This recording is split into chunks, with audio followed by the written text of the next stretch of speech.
Okay, this small screencast is going to show you how to download R and how to download RStudio, both of which will be an absolute requirement to do the online training because we're going to use this particular package. What I've done at the moment is I've just got tabbed here. I've actually got www.rstudio.com in one tab, and in the other tab here I've actually got, these are just searched for. Here I've got this one. Now what I'm going to do is I'm going to use this one first. So what I've looked for is cran.r-project.org, and when you get to that page, this is what you see. This is the R symbol over here. This is the Comprehensive R Archive Network. So what I'd like you to do first of all is to download R for Windows. Some of you may have Mac, some of you may have Linux.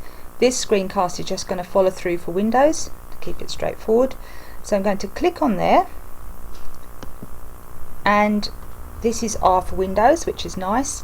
We've got 3 subdirectories, and if you read the very first one, base, it's binaries for base distribution. This is what you need to install R for the first time, so obviously that's what we're going to do if you haven't installed it before. So we can click on there, and then it says download R 3.1.1 for Windows. And the nice thing about this, it actually downloads the 32 and the 64-bit, so that's useful for various computers. So we can just download this, click on there, and then it tells you that it's going to download this R 3.1.1 WinExe.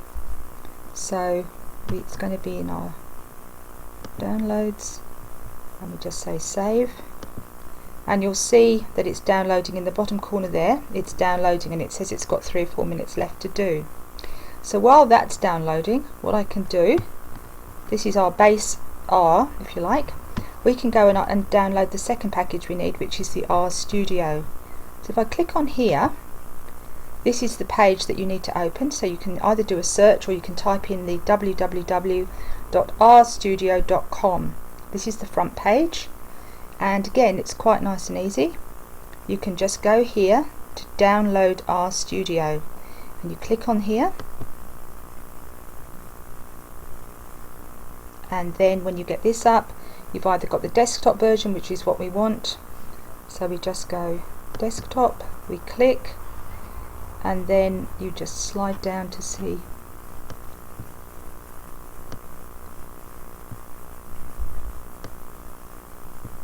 download RStudio desktop. It's free, you can see it's a general public license version 3.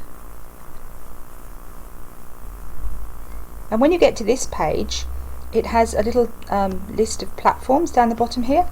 And because we're doing Windows, XP, Vista, Windows 7, you just click this top one. Okay, can you see where my cursor is? We're clicking on there, RStudio, and it will then start downloading again. We want it to put it into our downloads folder, and we go save. And you'll see now we've got 2 things downloading, and we'll just, okay. Now at the bottom here you can see that we've got 2 executable files. So what I'm going to do is I'm actually going to click on this first one, the RStudio, sorry, the RXE, and run that. And so I say run, as you can see, and we're just going to have standard select English. Obviously you want English. Then you do next on this RStudio. This is just accepting the public license, which is something we need to do. You can read it if you like, but we need to go through that too. Then you want to see that it's checking it into your program files are, that's fine. We just go next, just clicking through this wizard. We want all of those things to be installed, and we'll accept the defaults, so we'll just accept defaults, and the shortcuts will just be there, it's fine. Create the desktop icon, yes, we do want that. We want to save the version number in the registry, so when we want to run it, it is found nicely. And we want to associate R with the R data files, that's important. Follow through, and it's extracting and installing, so here we go.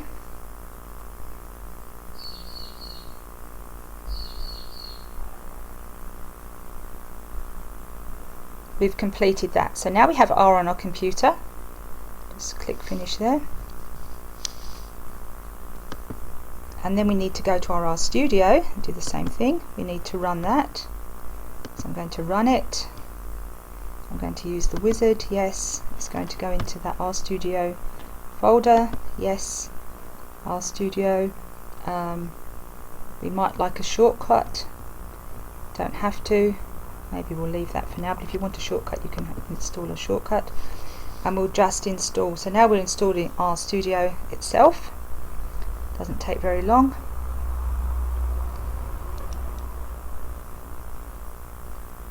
Great, we've finished.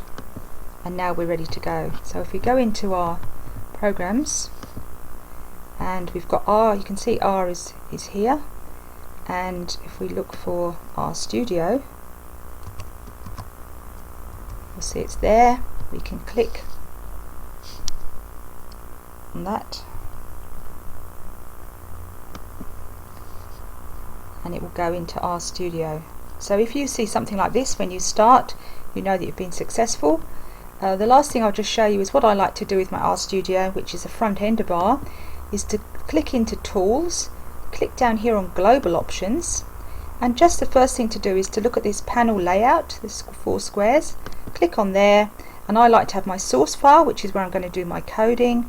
Up here I like to have my console, which is going to be where the log file, the answers come here if you like, and we won't worry about this for now. So really we just go Apply, and now you've got your first RStudio screen, okay, and we can start typing. So for instance, using a hash key up here in this corner here, I could use it first